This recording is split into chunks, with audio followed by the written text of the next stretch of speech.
We're talking about position time graph. Position time graph, uh, there are many situations for which we can draw the position time graphs. Suppose I am taking here position on the y-axis and time on the x-axis. So if the graph of position time graph is a straight line like this, so we can say that there is no change in position with respect to time. Means time is increasing continuously but position is constant. Position is constant but time is increasing continuously, so we can say that the object is at rest. Here it may be distance or displacement also, so I am writing here position. Now if the graph is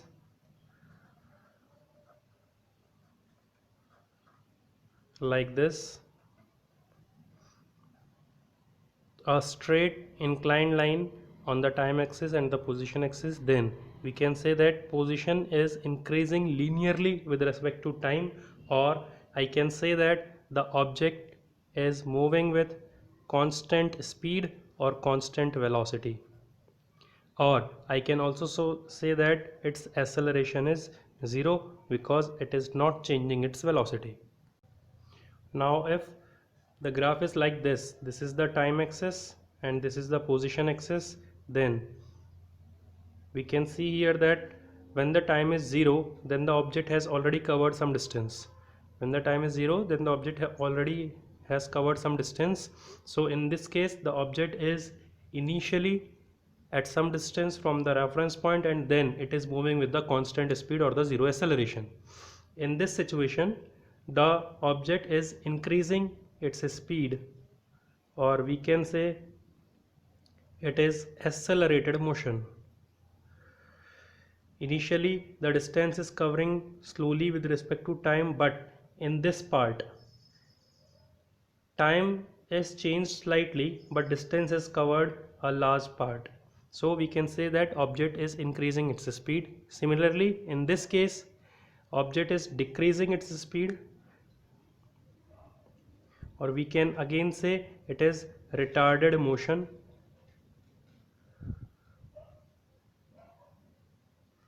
or accelerated motion. The object will come to rest after some time. This was the graph for the rest, and in this situation again the parallel line is coming to with respect to time axis, so I can say that the object will come to rest after covering some distance. Now for the velocity time graph, if the graph is parallel to the time axis, then we can say that it is for the constant velocity. The velocity is constant and the time is increasing. In this situation it is increasing velocity. What about decreasing velocity? Graph will be like this.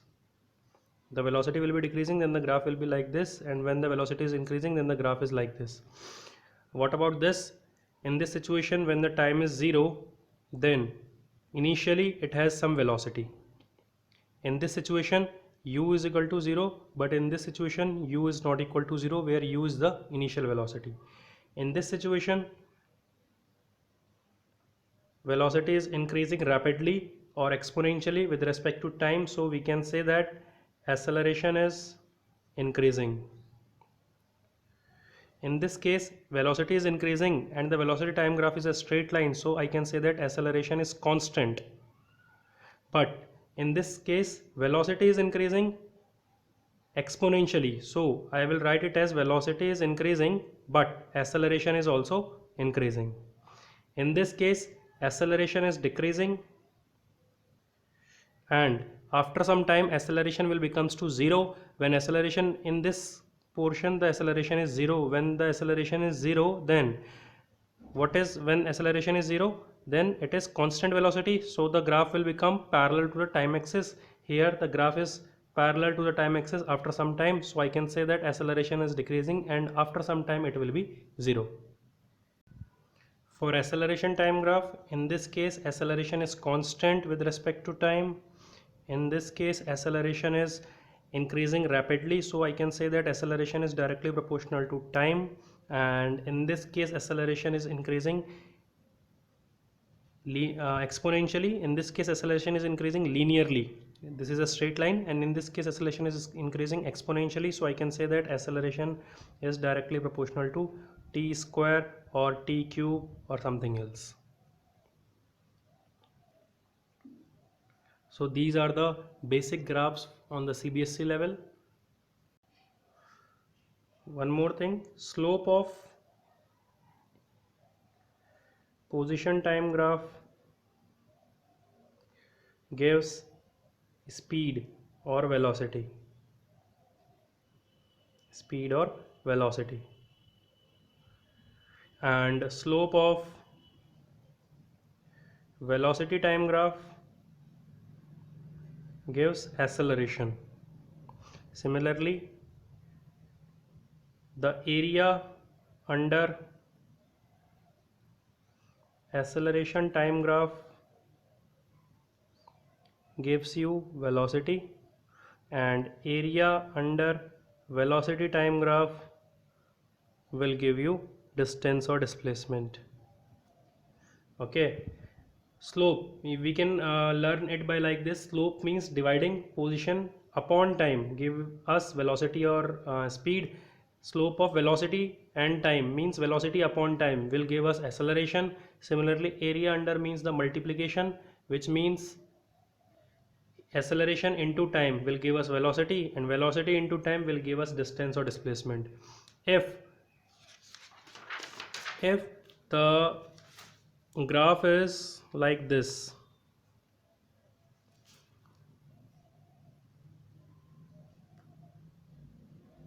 if this is velocity time graph,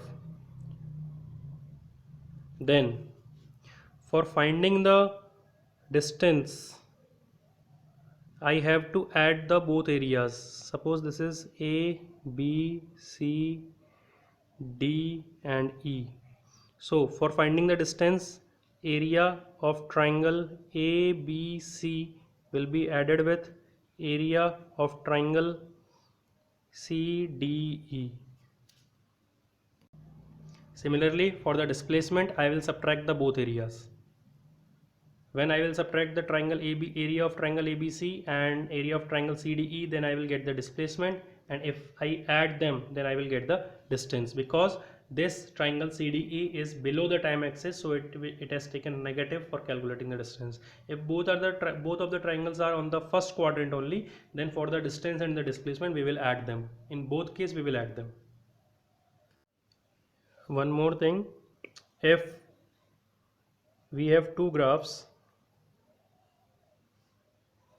like this, if this is position and this is time, for let there are two vehicles, this is car A and this is car B, then what will happen, velocity, or I can say speed of A is greater than speed of B. You can see clearly that slope of OA line is more.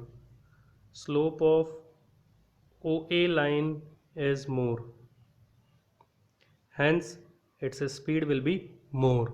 Or you can simply learn the trick that if the vehicle is near to the position axis, then it will have the more speed. If this question is, in this case, time is on the y-axis and position is on the x-axis, then for P and Q, the speed of P will be more than the speed of Q. The speed of P will be more than the speed of Q, as the slope of OP line is less for the time position axis, or I can say that P is near to the position axis. If we see this graph, this is the position time graph of car A and this is the position time graph of car B. Both graphs are intersecting at this point. So for car A, I can say that initially when the time is 0, it has not covered any distance, but for car B, when the time is 0, it has already covered this much distance from the reference point. The intersection point will give us time of meeting, this time t will be the time of meeting both cars, and this will be the position where they will meet with each other. So these are the basics of the chapter number 3, that is motion in a straight line. Thank you.